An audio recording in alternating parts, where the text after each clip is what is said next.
Le chiffre d'affaires commercial de l'Azerbaïdjan avec les pays BRIC atteint 6 milliards de dollars cette année. Au cours de la période allant de janvier à juillet 2024, le chiffre d'affaires commercial de l'Azerbaïdjan avec les pays du BRIC s'est élevé à 5,837 milliards de dollars, selon les calculs effectués par APA Economics basés sur le rapport du Comité des douanes d'État de l'Azerbaïdjan. Selon ces calculs, ce volume est supérieur de 9,2%, soit 490,3 millions de dollars, par rapport à la même période de l'année précédente. Durant cette période, les exportations de l'Azerbaïdjan vers les pays du BRIC ont représenté 1,283 milliards de dollars, tandis que les importations en provenance des pays du BRIC se sont élevées à 4,554 milliards de dollars. Il est à noter que le commerce avec les pays du BRIC a représenté 21,7% du commerce total de l'Azerbaïdjan au cours de cette période. Rappelons qu'en 2006, le Brésil, la Russie, l'Inde et la Chine ont formé le groupe BRIC. Après l'adhésion de l'Afrique du Sud 4 ans plus tard, l'organisation est devenue connue sous le nom de BRIC. À partir de cette année, l'Égypte, l'Éthiopie, l'Iran, l'Arabie Saoudite et les Émirats Arabes Unis ont également rejoint l'organisation. L'Azerbaïdjan a officiellement déposé sa candidature pour devenir membre des BRIC. L'Inde porte une attention croissante à la région arctique, comme en témoigne la discussion sur les enjeux de l'Arctique lors des pourparlers avec le président russe Vladimir Poutine, à l'occasion de la visite du Premier ministre indien Narendra Modi en Russie début juillet. Le potentiel de coopération accrue entre l'Inde et la Russie en Arctique suscite un large intérêt au niveau international. Bien que l'Inde soit un pays tropical, elle a mené sa première expédition scientifique en Arctique dès 2007 et a intégré les affaires arctiques dans ses plans stratégiques mondiaux. Le pays accorde une grande importance à cette région et cherche activement à s'impliquer dans les affaires arctiques et à renforcer la coopération avec des pays comme la Russie. L'une des raisons principales est que le changement climatique en Arctique a un impact significatif sur l'économie, l'agriculture et l'environnement en Inde. Par conséquent, la recherche scientifique dans l'Arctique, l'analyse des tendances climatiques arctiques et la compréhension de leurs effets sont cruciales pour les intérêts économiques et développementaux de l'Inde.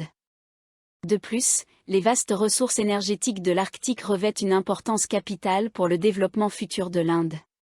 Étant l'une des économies à la croissance la plus rapide au monde, l'Inde a une demande croissante en ressources énergétiques, telles que le pétrole et le gaz naturel. On estime que les ressources en pétrole et en gaz naturel de l'Arctique représentent environ un quart des réserves mondiales. Actuellement, la Russie est le principal pays à exploiter ces ressources dans l'Arctique. En 2023, les importations de pétrole russe ont représenté environ un tiers des importations totales de l'Inde. Les futures routes maritimes de l'Arctique et leur impact sur l'Inde sont d'une importance stratégique majeure. La participation de l'Inde au développement de la navigation commerciale à travers ces routes pourrait offrir un accès supplémentaire à des sources d'énergie et à de nouvelles opportunités commerciales. Le commerce énergétique à grande échelle entre l'Inde et la Russie pourrait de plus en plus dépendre des routes maritimes arctiques, à mesure que la part des ressources pétrolières et gazières de l'Arctique augmentera. En outre, l'impact de ces routes sur les voies maritimes de l'océan Indien revêt une importance stratégique pour l'Inde, une puissance majeure dans cette région. L'Inde doit donc anticiper ces évolutions.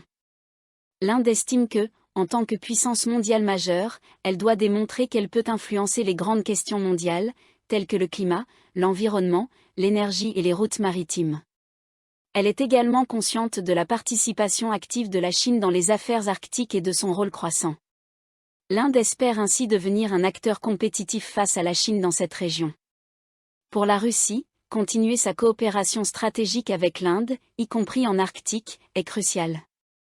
Après le début du conflit russo-ukrainien, l'Occident a imposé des sanctions globales à la Russie, mais l'Inde ne les a pas suivies.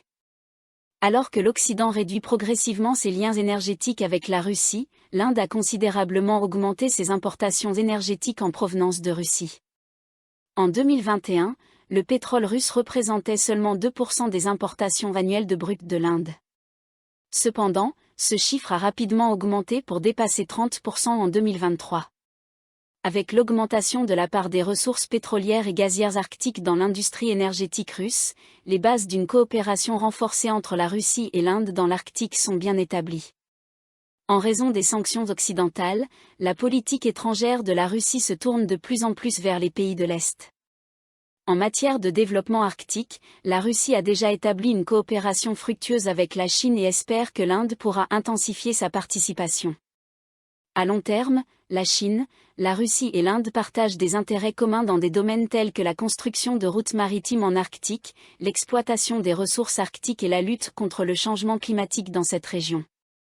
Cela pourrait potentiellement ouvrir la voie à une nouvelle coopération entre ces trois pays. Cependant, à court terme, plusieurs obstacles empêchent une collaboration trilatérale efficace. L'attitude de l'Inde, qui considère la Chine comme un concurrent dans l'Arctique, constitue notamment un défi pour établir une confiance mutuelle entre les deux nations. De plus, bien que la relation de coopération stratégique entre la Russie et l'Inde soit maintenue, les États-Unis tentent activement de séduire l'Inde dans le cadre de leurs besoins stratégiques mondiaux, et l'Inde semble apprécier cette position qui lui permet de tirer parti des deux côtés. La politique diplomatique actuelle de l'Inde, qui favorise l'opportunisme, se manifeste également dans sa coopération avec la Russie, où elle poursuit des bénéfices à court terme. Ainsi, une coopération trilatérale entre la Chine, la Russie et l'Inde nécessite que chaque pays adopte une perspective stratégique à long terme. Ils doivent également gérer correctement leurs relations respectives et établir un cadre préliminaire de confiance mutuelle stratégique afin que le potentiel d'une coopération arctique trilatérale puisse progressivement se concrétiser. Un nouveau vol passager relie Hekou en Chine à Moscou en Russie. Le vol HU-765 a décollé de l'aéroport international de Hekou-Melan, situé dans la ville de Hekou, dans la province de Henan, au sud de la Chine, marquant ainsi le lancement d'une nouvelle liaison aérienne entre cette ville chinoise et Moscou, en Russie. Opérée par Henan Airlines, cette nouvelle route aérienne est desservie chaque lundi, mercredi et samedi. Le vol aller partira de Hekou à 2h30 du matin pour arriver à l'aéroport international de Sheremetyevo à Moscou à 7h40, heure locale. Le vol retour est prévu de quitter Moscou à 14h25, heure locale, et d'atterrir à Hekou à 5h le lendemain matin, heure de Pékin, selon l'exploitant de la ligne. Ces dernières années, la province de Henan a intensifié ses efforts pour reprendre et lancer de nouvelles routes aériennes internationales. En mai de cette année, la province comptait 46 lignes passagers internationales en service, et ce nombre devrait atteindre 62 d'ici la fin de l'année.